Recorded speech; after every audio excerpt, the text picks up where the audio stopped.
ఆదికాండము 6వ అధ్యాయము.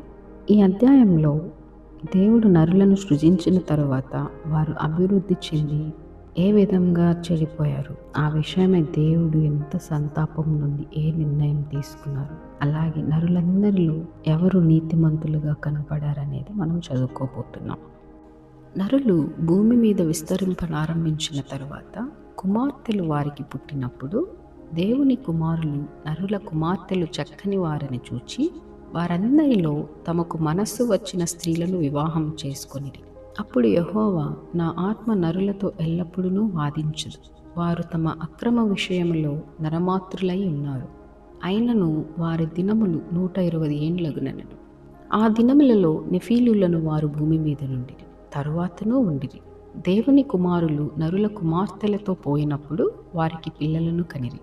పూర్వకాలమందు పేరు పొందిన శూరులు వీరే. నరుల చెడుతనము భూమి మీద గొప్పదనియు వారి హృదయం యొక్క తలంపులలోని ఊహ అంతయు ఎల్లప్పుడూ కేవలం చెడ్డదనియు యెహోవా చూచి తాను భూమి మీద నరులను చేసినందుకు యెహోవా సంతాపము నుండి తన హృదయములో నొచ్చుకొనెను.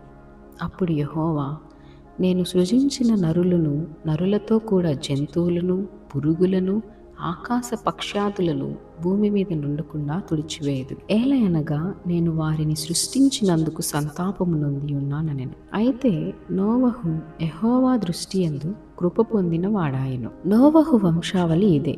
నోవహు నీతిపరుడును తన తరములో నిందారహితుడునై ఉండెను. నోవహు దేవునితో కూడా నడిచినవాడు. షేము, హాము, యాపేతను 3 కుమారులను నోవహు కనెను. భూలోకము దేవుని సన్నిధిని చెడిపోయి ఉండెను. భూలోకము బలత్కారముతో నిండి ఉండెను. దేవుడు భూలోకమును చూచినప్పుడు అది చెడిపోయి ఉండెను.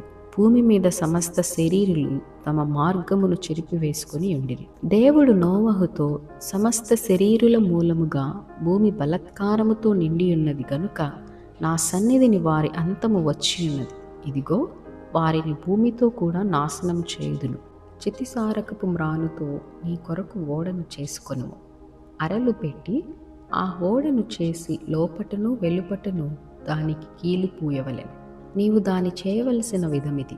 ఆ ఓడ 300 మూరల పొడుగును, 50 మూరల వెడల్పును, 30 మూరల ఎత్తును గలదై ఉండవలెను.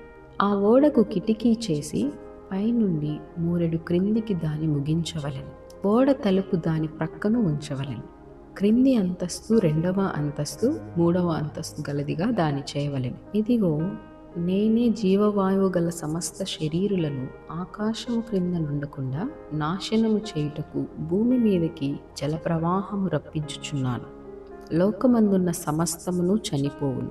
అయితే నీతో నా నిబంధన స్థిరపరచుదును. నీవును, నీతో కూడా నీ కుమారులను, నీ భార్యయు, నీ కోడండ్రులు ఆ ఓడలో ప్రవేశింపవలెను. మరియు నీతో కూడా వాటిని బ్రతికించి ఉంచుకొనుటకు సమస్త జీవులలో, అనగా సమస్త శరీరుల యొక్క ప్రతి జాతిలోనివి 2 చొప్పున నీవు ఓడలోనికి తేవలెను.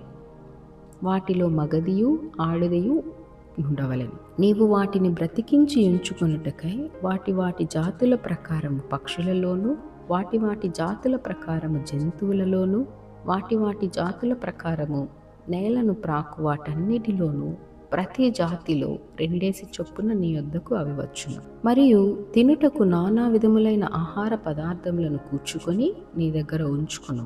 అవి నీకును వాటికిని ఆహారమగునని చెప్పాను. నోవహు అట్లు చేసెను.